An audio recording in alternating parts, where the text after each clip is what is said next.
अस्सलाम वालेकुम everyone. I hope आप सब लोग ठीक होंगे। आज के लेक्चर में हम लोगों ने एक नया चैप्टर स्टार्ट करना है। पार्टनरशिप नाम है इस चैप्टर का, that is chapter number 9 of your captain books. अगर मैं एग्जाम वेटेज की बात करूँ तो ये बहुत ही नंबर वन, एक तो बड़ा आसान चैप्टर है, ठीक है। नंबर टू, बहुत ही छोटा चैप्टर है, इसी एक लेक्चर में ये वाइंड अप हो जाएगा 1.5 आवर में। और नंबर थर्डली, इसमें से अगर मार्क्स की मैं बात करूं तो हार्डली 2 to 4 मार्क्स इसमें टेस्ट होते हैं, यानी ये कोई इतना बहुत इंपॉर्टेंट चैप्टर नहीं है। पर एक आध एमसीक्यू इसमें से आ जाता है, और वो सेक्शन ए में ही ज़्यादातर इसको टेस्ट किया जाता है, तो एक या दो एमसीक्यूज इसमें आने के चांसेस है, दो बड़े कम हो जाते हैं, एक आध यू कैन अज्यूम के आ सकता है, ठीक है। अ, जब मैंने पढ़ा था तो उस वक्त पार्टनरशिप जो था उसमें काफ़ी कुछ इन्होंने इन्वॉल्व किया हुआ था, and it was a quite lengthy chapter.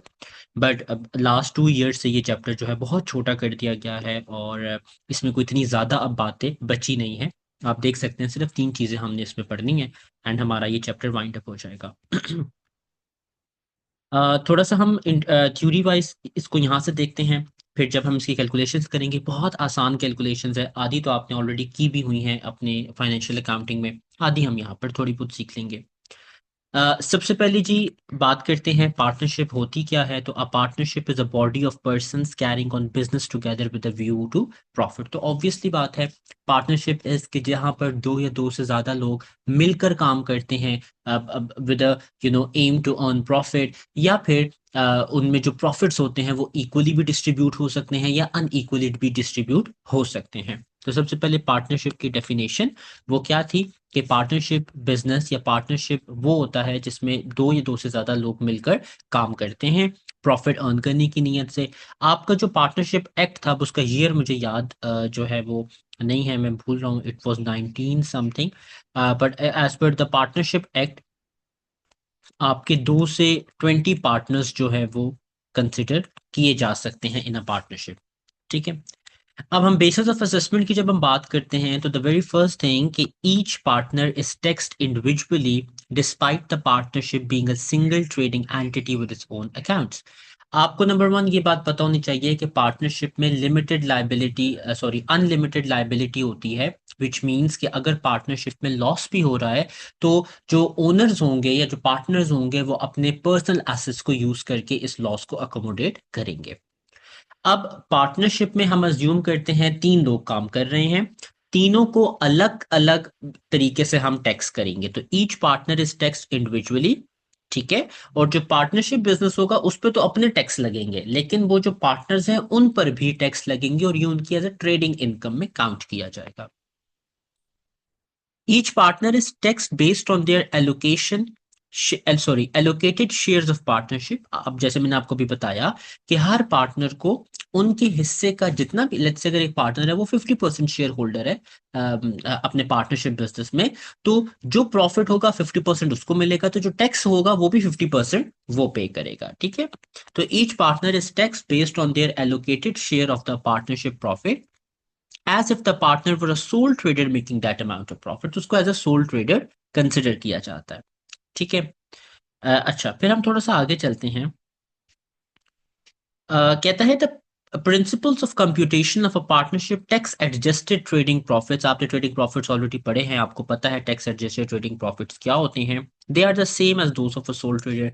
हम जो भी ट्रेडिंग प्रॉफिट के रूल्स पीछे पढ़ते हुए आए हैं, यहाँ पर भी ऑलमोस्ट उसी तरह के रूल्स जो है वो लगेंगे, थोड़ा बहुत चेंज आएगा, वो चेंज हम एक एग्जाम्पल से जो है वो कंसिडर करते हैं। अच्छा, सॉरी, ये इलस्ट्रेशन इसकी हम देख लेते हैं। कहता है Phil and Dan have been in partnership for a number of years। The partnership agreement provides that each should take a salary of 25,000।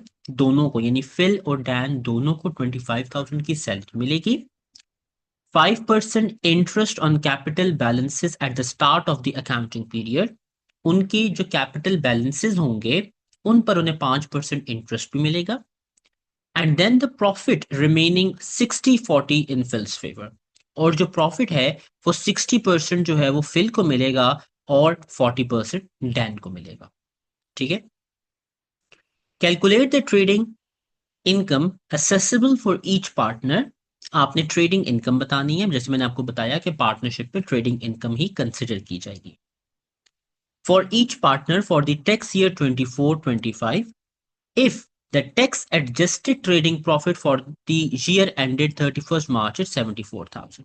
अच्छा जी, वो ये कहता है कि आपका जो पार्टनरशिप का प्रॉफिट है वो कितना है, 74,000 है, और फिल का जो कैपिटल बैलेंस है वो 75,000, यानी फिल ने 75,000 इन्वेस्ट किया हुआ है और डैन ने 60,000। आप क्या करेंगे, आपने जब, ऑल्दो ये सॉल्व करने में तो क्वेश्चन आता नहीं है, लेकिन फिर भी मैं आपको इसका तरीका बता देता हूँ।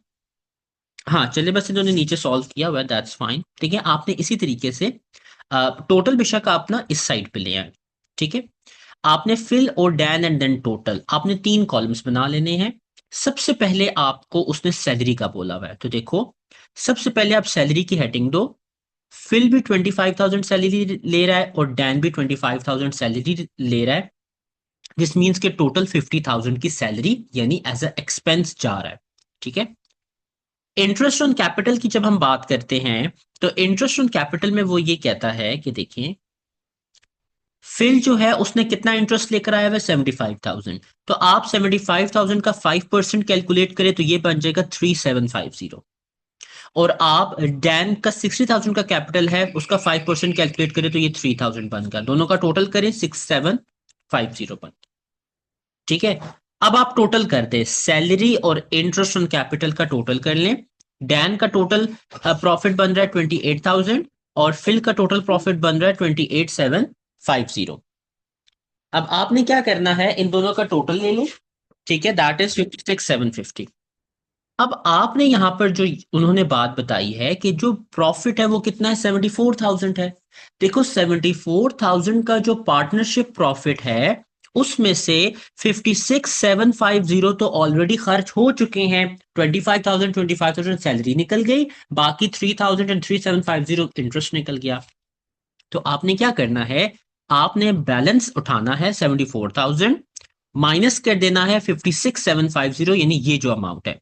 पीछे कितना बचा, पीछे अमाउंट बची 17,250 की। इसका 60% ले लें, सॉरी,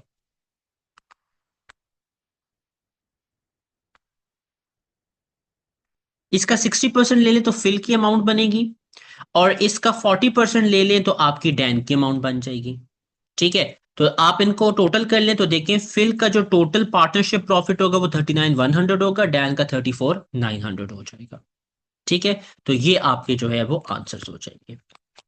आपने बहुत आसान है, आपने क्या करना है, आपने इसमें सैलरी एलोकेट करनी होती है, कैपिटल बैलेंसेस एलोकेट करने होते हैं और रिमेनिंग प्रॉफिट एलोकेट करना है। आप इस इलस्ट्रेशन को देखें। ठीक है, और आपने इसी तरीके से कॉलम्स बनाने, जितने भी पार्टनर्स होंगे सबके कॉलम्स बनाने, मैक्सिमम 3 पार्टनर्स ही आपको ज्यादा से ज्यादा दिए जाएंगे। ठीक है, सबसे पहले याद रखो सैलरी एलोकेट करो, फिर इंटरेस्ट ऑन कैपिटल एलोकेट करो, और फिर नंबर 3 पे आपने बैलेंस अपना एलोकेट करना है। आई होप सो यहां तक आपको बात समझ में आ गई होगी। अब यहां पर अगर आप इस टेस्ट अंडरस्टैंडिंग 1 को देख लें, ये भी मैं आपको सॉल्व करवा देता हूं। अब मैं डायरेक्ट इसको जरा थोड़ा सा मतलब अटेम्प्ट करने की कोशिश करता हूं। मैं आपके साथ दूसरी स्क्रीन भी शेयर कर देता हूं ताकि आपको चले। ओके, अब आप जरा यहां पर ध्यान से देखिएगा कि आपके पास जो है ना वो 2 पार्टनर्स हैं। ठीक है, एक पॉल है और दूसरा हमारे पास जो है वो है 8। ठीक है, तो मैं क्या करूंगा, मैंने एज इट इज जैसे मैंने आपको अभी बताया, मैं यहां पर नाम दे देता हूं पॉल का, यहां पर नाम दे देता हूं 8 का, और यहां पर नाम दे देता हूं टोटल। ठीक है, जैसे मैंने आपको बताया, सबसे पहले मैंने क्या यहां पर करना है, सॉरी, सबसे पहले मैंने यहां पर जो है वो सैलरी एलोकेट करनी है। ठीक है, सैलरी में वो ये कहता है कि पॉल की सैलरी कितनी है, 3,000। The partnership agreement provides Paul with a salary of 3,000। Okay, तो हम पॉल की सैलरी यहां पर लिख देते हैं 3,000। ठीक है, उसके बाद 8 की कहता है कि is entitled to 15% interest on this capital balance at the start of the period. Okay, इसका मतलब है कि 8 को कोई सैलरी जो है वो नहीं मिल रही, तो आपका टोटल 3,000 ही बनेगा। फिर उसके बाद हम यहां पर लिख लेते हैं इंटरेस्ट ऑन कैपिटल, ठीक है। और पॉल को जो है कोई भी कैपिटल इंटरेस्ट नहीं मिलता, तो हम यहाँ पर माइनस लगा, मतलब डैश लगा देते हैं। फिर वो कहता है कि जो 8 है उसका कैपिटल बैलेंस कितना है, 27,000, इस पर 15% इंटरेस्ट लगेगा। तो मैं जरा कैलकुलेट कर लेता हूं कि 20,000, आप भी अपने पास कैलकुलेट करें, 27,000 का आप ले लें 15%, तो दैट इज 4050। ठीक है, तो टोटल कितना हो गया, 4050। मैंने आपको कहा था इसके बाद आपने टोटल करना। ये बन गया 7050, ये बन गया 4050, ये बन गया 3000। ठीक है। अब उसके बाद वो ये कहता है कि Paul and Art agree to split any remaining profits equally. इसका मतलब है कि आपके 30,000 प्रॉफिट्स थे, 30,000 में से कितना यूज हो गया, 7050 जो है वो यूज हो गया। तो इसका मतलब है कि यहाँ पर मेरे पास जो बैलेंस बच रहा होगा, मैं यहाँ पर सिर्फ बी का नाम देता हूँ, वो बनेगा 30,000 माइनस 7050। ठीक है। तो मेरे पास जो है वो कितना आंसर आया इसका, दैट इज, मैं इसको कैलकुलेट कर लेता हूं, आप भी प्लीज अपने पास कैलकुलेट करें। 22,950। ठीक है। अब पॉल को कितना प्रॉफिट मिलेगा, वो कह रहा है इक्वली वो हो रहा है, ठीक है, डिवाइड हो रहा है। तो आप 22,950 को 2 पे डिवाइड कर दें, 11,475। तो 11,475 इधर आ गया, 11,475 इधर आ गया। टोटल क्या बना, 22,950। ये टोटल 30,000 बना। इसका भी टोटल कर लें, इसका भी टोटल कर लें, ये बन जाएगा 14,475, और ये बन जाएगा 16,0255 ऐसे बन जाएगा। ठीक है, तो ये बस आपका आंसर आ जाएगा। ये पॉल का ट्रेडिंग प्रॉफिट है, ये आर्ट का ट्रेडिंग प्रॉफिट है। ठीक है। तो इस तरीके से आपने जो है इसके क्वेश्चंस को सॉल्व करना होगा। आई होप सो यहां तक आपको बात समझ में आ गई होगी। तो यहां तक हमने पहली बेसिक जो है वो एग्जाम्पल जो है वो सॉल्व कर दी है। अब थोड़ा सा हम मजीद आगे चलते हैं। ये जो है ना, ये चीज जरा इंपॉर्टेंट है कि लेट से अल्लाह ना करे अगर आपके पेपर में किस्मत अच्छी नहीं है, तो एक पेपर में क्वेश्चन ऐसा आ सकता है जिसमें वो पार्टनरशिप के क्वेश्चन में कैपिटल अलाउंसेस भी डालते हैं। ऑल दो अभी हमने कैपिटल अलाउंसेस तो नहीं पढ़े, मैं आपको वैसे ब्रीफ आउट थोड़ा सा जो इसमें लिखा हुआ है उसी को मैं वर्ड टू वर्ड रीड करके थोड़ा एक्सप्लेन करने की कोशिश करता हूँ। इतना मुश्किल नहीं है, समझ में आ जाएगा। Capital allowances are calculated in the same way as for sole trader. वो जब हम कैलकुलेट करेंगे तो तब देखेंगे। They are available to a partnership that elect to use the accrual basis. ये बड़ी इंपॉर्टेंट बात उसने यहां पर की है। वो ये कहता है कि कैपिटल अलाउंसेस उस पार्टनरशिप बिजनेस को मिलते हैं जो एक्रूवल बेसिस पे चलता है। हम बाय डिफॉल्ट यहां पर अज्यूम करते हैं कि पार्टनरशिप कैश बेसिस पे चलता है। ठीक है।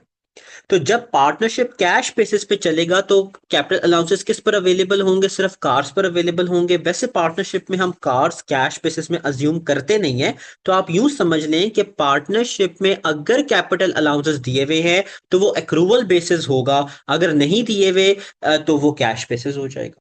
ठीक है। तो आपने ये समझना है कि पार्टनरशिप हम बाय डिफॉल्ट कैश बेसिस पे लेके चलते हैं। अगर उन्होंने मेंशन किया हुआ स्पेसिफिकली कि भाई एक्रूवल बेसिस पर है, तो फिर कैपिटल अलाउंसेस उसमें इंक्लूड करेंगे। कोई मुश्किल बात नहीं है। जैसे हम ट्रेडिंग प्रॉफिट कैलकुलेट करते थे, capital allowances as a allowable expense जो है वो हम माइनस कर देते होते थे। तो इसी तरीके से आपने पार्टनरशिप का जो प्रॉफिट आएगा उसमें से भी आपने अलाउएबल एक्सपेंस के तौर पे कैपिटल अलाउंसेस माइनस करने होंगे। ठीक है। चले आगे देखते हैं। Capital allowances are deducted as an expense in calculating the tax adjusted trading profit. ये बात अभी मैंने आपको कही कि देखिए कि जो आपका पार्टनरशिप प्रॉफिट आएगा ना, उसमें अलाउएबल डिडक्शन के तौर पे कैपिटल अलाउंसेस माइनस करो तो आपका टैक्स एडजस्टेड पार्टनरशिप प्रॉफिट आ जाएगा, टैप। ठीक है।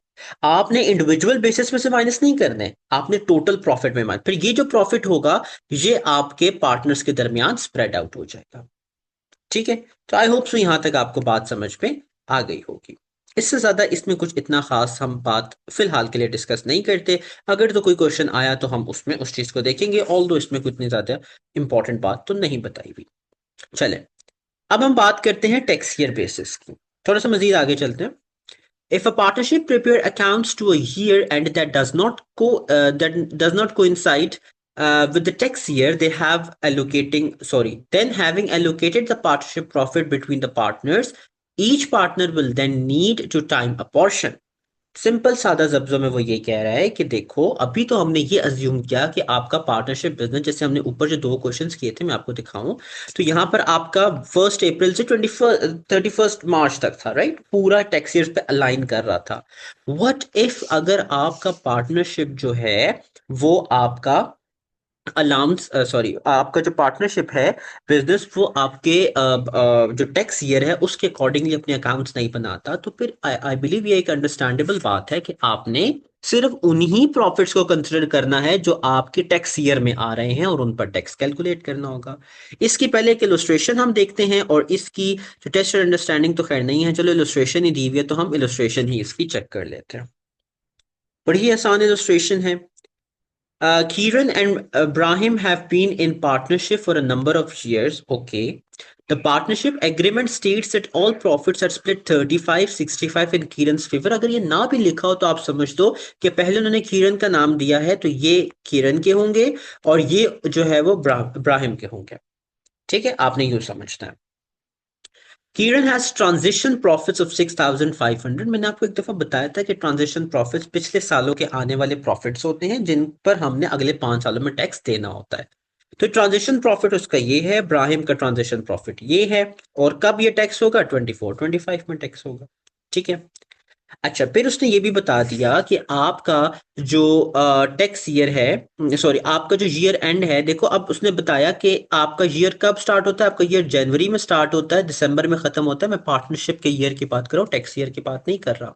ठीक है, तो उसने दो प्रॉफिट्स दिए हुए। आई होप से यहां तक बात समझ में आ गई होगी। तो देखो बड़ी ही सिंपल सी बात है, मैं आपको यहीं पर समझा देता हूँ। आपका सॉरी आपका जो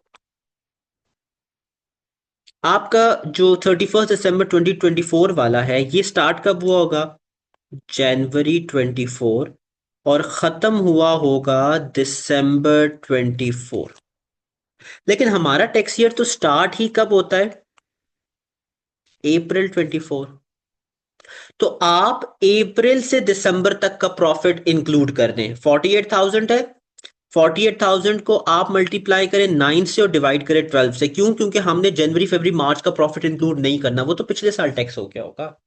ठीक है, तो आपने दिसंबर के लिए सिर्फ 9 महीनों का प्रॉफिट लेना है एंड 12 महीने पूरे करने। तो स्ट्रेट फॉरवर्ड बात होगी कि 2025 वाला जो है उसका सिर्फ 3 महीनों का प्रॉफिट आ जाएगा। तो देखो इन्होंने यही चीज यहां पर भी की होगी।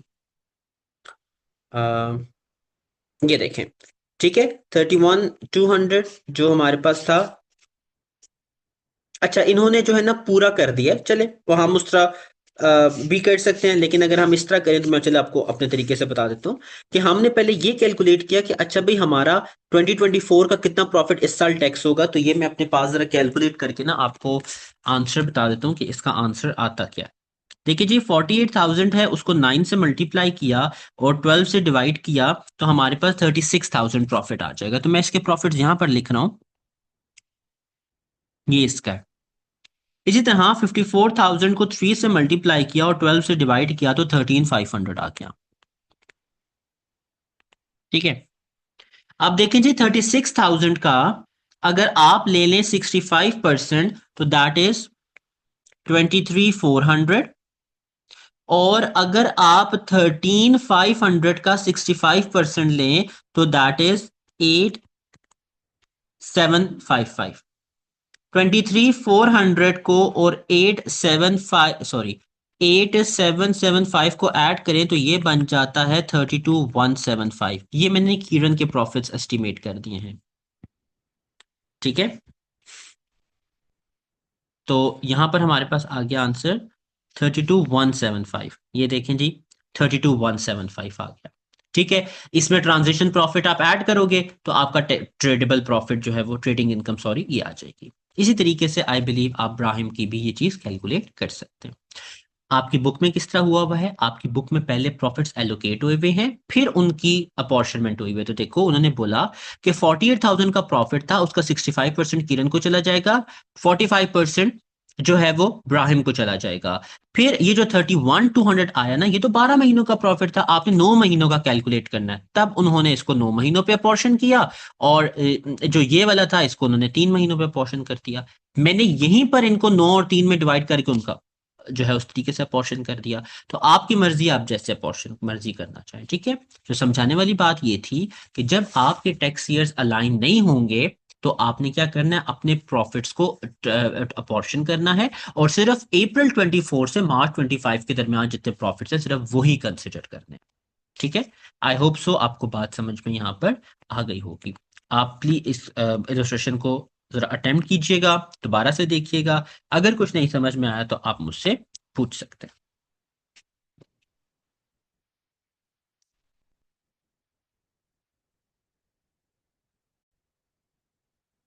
अच्छा, चलिए हम आगे चलते हैं।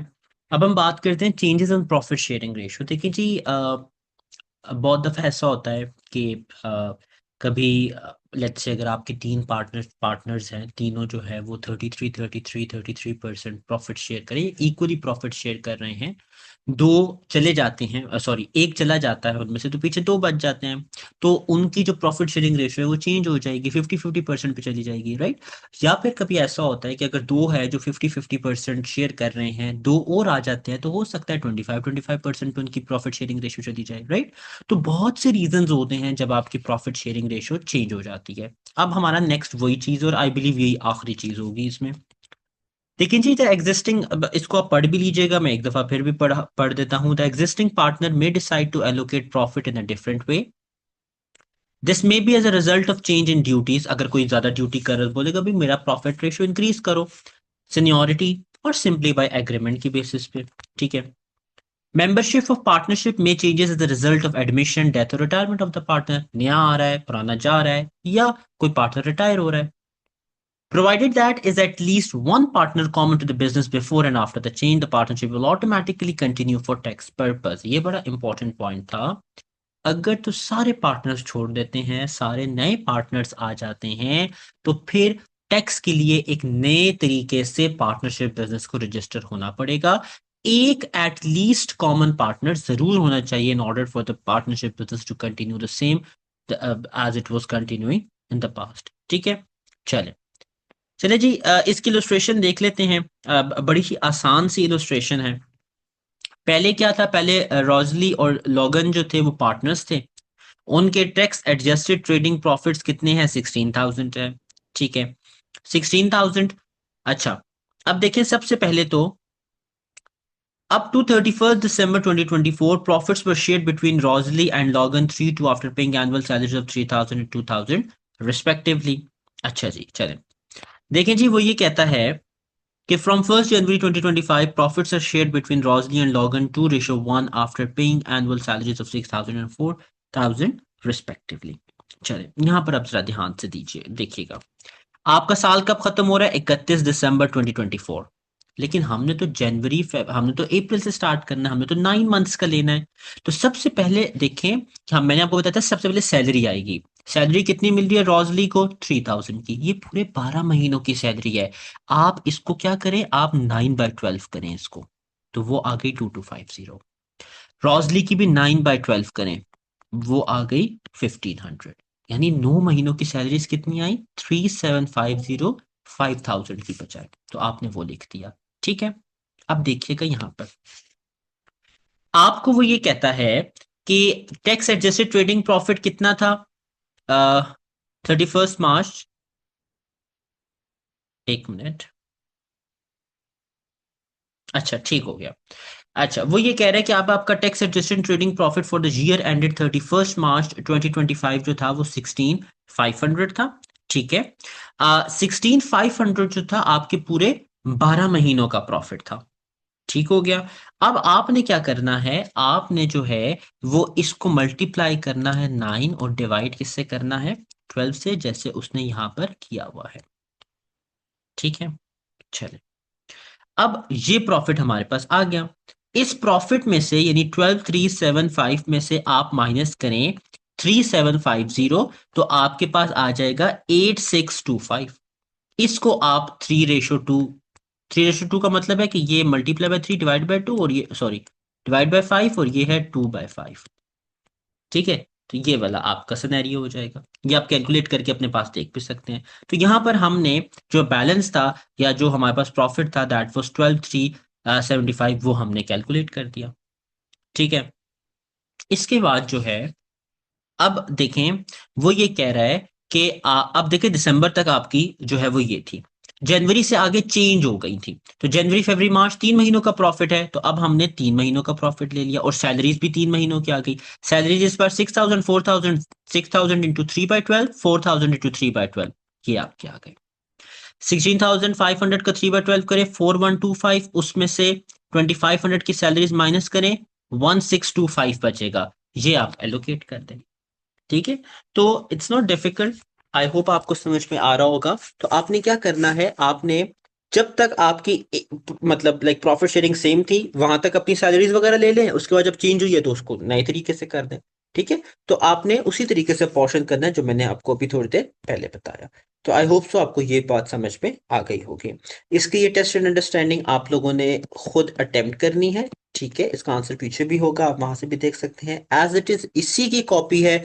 आपको नहीं समझ में आ रहा, आप इसको सामने रखें, इलस्ट्रेशन को सॉल्व करें, आपको इजीली समझ में आ जाएगा। फिर भी नहीं समझ में आया तो आप मुझसे जरूर पूछ सकते हैं।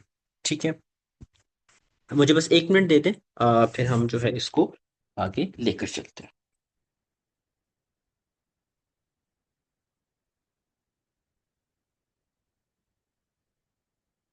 चले ठीक है, चले। अब commencement and caseation, it's something कि जो आप प्योरली थ्योरी बेसिस को पढ़ सकते हैं। देखें जी, अब मैं आपको सिंपल सी बात बताऊंगा इसमें। अगर कोई पार्टनर लेट्स से जब भी छोड़ के जा रहा है उसके प्रॉफिट्स वहीं तक ऐड अप किए जाएंगे, और जो प्रॉफिट जहां से सॉरी जो पार्टनर जैसे कंटिन्यू कर रहा है वहां से उसके प्रॉफिट्स ऐड किए जाएंगे। इस इलस्ट्रेशन को देखते हैं, आसान सी इलस्ट्रेशन है। आई गेस ये शायद हमारी, हाँ ठीक है, चले इसको देख लेते हैं। ठीक है, अब रीज़न इस चैप्टर को रिकॉर्ड करने का यही था, क्योंकि ऑब्वियसली कि मैं क्लास नहीं ले रहा ऑनलाइन, तो मैंने कहा कि rather than starting a new inheritance tax हम इस चैप्टर को कवर अप करते हैं, क्योंकि ये थोड़ा आसान चैप्टर है और ये 1 डे में चैप्टर कंप्लीट हो जाएगा। ठीक है, तो इसको जरा देख लें। Alex, Ersin and Jos have been in partnership for a number of years. उनके ईयर एंडेड 31 मार्च 2023 पे ये रिजल्ट थे, एंड 31 मार्च 2024 पे ये रिजल्ट थे। Okay, relationship is often fractious and there have been a number of disputes over the year. Okay, in an attempt to improve the dynamics, on 1st July 2023 Rafa was admitted to the partnership. अब वो कब आई, वो 2020 जुलाई 2023 को आई। ठीक है, ये बात आपने याद रखनी है। Profits had been shared equally after the allocation, after allocating salaries and interest on capital prior to the admission of Rafa as follow। ये उसने आपको दे दिया है कि ये सैलरीज ले रहे थे, ये कैपिटल बैलेंस थे, इन पर उनको इतना इंटरेस्ट मिल रहा था। तो देखो भाई, रफा आई कब है, रफा आई है जुलाई 2023 में। ईयर एंडेड 31 मार्च 2023 आपका ये था, रफा तो इसके बाद आई है, राइट। तो इसका मतलब है ये जो आपका प्रॉफिट होगा, ये तो आपका इक्वली सेटल आउट हो रहा होगा। मैं आपको यहां दिखा भी देता हूं, देखें जी, ईयर एंडेड 31 मार्च 2023, ये इसमें तो रफा आई नहीं है। तो सिंपल आप क्या करो, एलेक्स, आरसीन, जोस का नाम देखो, तो रफा का तो उन्होंने कुछ जिक्र ही नहीं किया। देखो एलेक्स की क्या सैलरी थी, 15, 12, 10। आप सैलरीज डोनेट करो 15, 12, 10। फिर मैंने आपको बोला था कैपिटल इंटरेस्ट कैलकुलेट करना है, वो कैपिटल इंटरेस्ट कैलकुलेट कर दो। ठीक है, उसके बाद 103,500 का प्रॉफिट था, उसमें से आपने कितना माइनस करना है, 37 की सैलरीज भी निकल गई, 11,000 का ये भी निकल गया इंटरेस्ट ऑन कैपिटल। पीछे जो बचा रेजिजुअल प्रॉफिट वो आ गया 55,500। 55,500 को वो क्या कहता है कि इक्वली है मिल रहा है। आप 55,500 को 3 पे डिवाइड करो, देखो तीनों की इक्वल जो है वो आपके आ रहे हैं। यानी पहले इस तरीके से हो रहा था, कब तक, मार्च 2023 तक। आई होप से यहां तक बात समझ में आ गई है। अब रफा कब आई है, रफा आई है 1 जुलाई 2023 तक। इसका मतलब है अप्रैल, मई एंड जून, अप्रैल 2023, मई 2023, जून 2023, उसमें भी आपका इसी तरीके का सिनेरियो होगा, लेकिन क्योंकि वो साल ये वाला आ जाएगा 128, तो आप सिंपली 128 को 3 से मल्टीप्लाई करें, 12 से डिवाइड कर दे, 3 महीनों का प्रॉफिट निकाले जो कि अप्रैल मई और जून का होगा। ठीक है, उस प्रॉफिट को इक्वली डिवाइड भी कर दें तीनों पर, एलेक्स, जोज और आर्सीन पर। इनकी ये जो सैलरीज हैं, ये पूरे साल की सैलरी है एलेक्स, आर्सीन और जोस की, इनमें 3 3 महीनों का निकाल दें। कैपिटल बैलेंसेस कैलकुलेट करें 5 5% पर, 3 महीनों पर आप निकाल दें। मतलब अपॉर्शन कर दे जिस तरह अभी हमने अपॉर्शन करना सीखा है। मैं आपको दिखा भी देता हूं इन्होंने कैसे अपॉर्शन किए। देखें जी, ये देखें, पहले अप्रैल से लेकर जून तक इन्होंने अपॉर्शन किया, बिल्कुल ऐसे आपने अपॉर्शन करना है, बहुत सिंपल है। आप खुद अपॉर्शन करें और आंसर अपना मैच करें। अब देखें कि अब रफा आ रही है, कब रफा आ रही है, जुलाई से। तो अगेन बस सिंपल रफा को आप इंक्लूड कर दें इसमें। ठीक है, और जुलाई से लेकर मार्च तक जो बाकी 9 महीने बनते हैं, अब सब चीजें 9 पे चली जाएंगी। और टैक्स जो है वो, सॉरी, और जो आपकी प्रॉफिट शेयरिंग है वो किस बेसिस पे होगी, वो इस बेसिस पे होगी 9 महीनों की। ठीक है, तो आई होप ये बात आपको समझ में आ रही होगी, एंड इट्स वेरी सिंपल। इसको आप सॉल्व जो है वो करके देखिए, वही चीज जो है उन्होंने रिपीट की हुई है यहाँ पर। तो इस तरीके से आपने इस चीज को लेके चलना होगा। ठीक है, इसी तरीके से टेस्ट अंडरस्टैंडिंग 3 है, आप इसको खुद सॉल्व करें, ना सॉल्व हुई तो मुझसे पूछें। ठीक है, तो इसको आपने जरूर अटेम्प्ट करना है। अच्छा, पार्टनर लीविंग है, आई बिलीव अगेन वही रेपिटेशन हो जाएगी, तो मैं इसको शॉर्ट रखता हूं, आप इसको खुद अटेम्प्ट करें। पार्टनर लीविंग में पार्टनर छोड़ के जा रहा है, तो जब तक पार्टनर है तब तक उसको एलोकेट करते रहो, पार्टनर छोड़ के चला गया तो बस स्टॉप कर दो। और याद रखें आपका सीक्वेंस सैलरी, कैपिटल, इंटरेस्ट और बैलेंस हो, मतलब ये 3 चीज आपका यही सीक्वेंस होना चाहिए। ठीक है, इस तरीके से आपने इसको भी प्लीज कंटिन्यू करना है। और बस यहाँ पर आपका चैप्टर कंप्लीट हो गया। ठीक है, तो इसमें इस चैप्टर में सिर्फ आप अगर इसकी टेस्ट अंडरस्टैंडिंग और इलस्ट्रेशन कर दें, आपको दोबारा ये चैप्टर करने की जरूरत नहीं पड़ेगी। तो I am not sure, I guess ये 30 मिनट्स का शायद लेक्चर बना है, तो आप ये लेक्चर जो है वो इसको कंप्लीट कर लें। और बाकी जो है टेस्ट अंडरस्टैंडिंग्स आप खुद कंप्लीट करें, जो भी चीज़ नहीं समझ में आती मुझसे पूछ लें, बट आई बिलीव ये क्वाइट सिंपल है और ये आपको समझ में आ जाएगा। ठीक है, तो आज के लिए इतना ही है, यहाँ पर हमारा पार्टनरशिप का चैप्टर भी जो है वो कंप्लीट हो गया। Thank you so much, take care, अल्लाह हाफिज।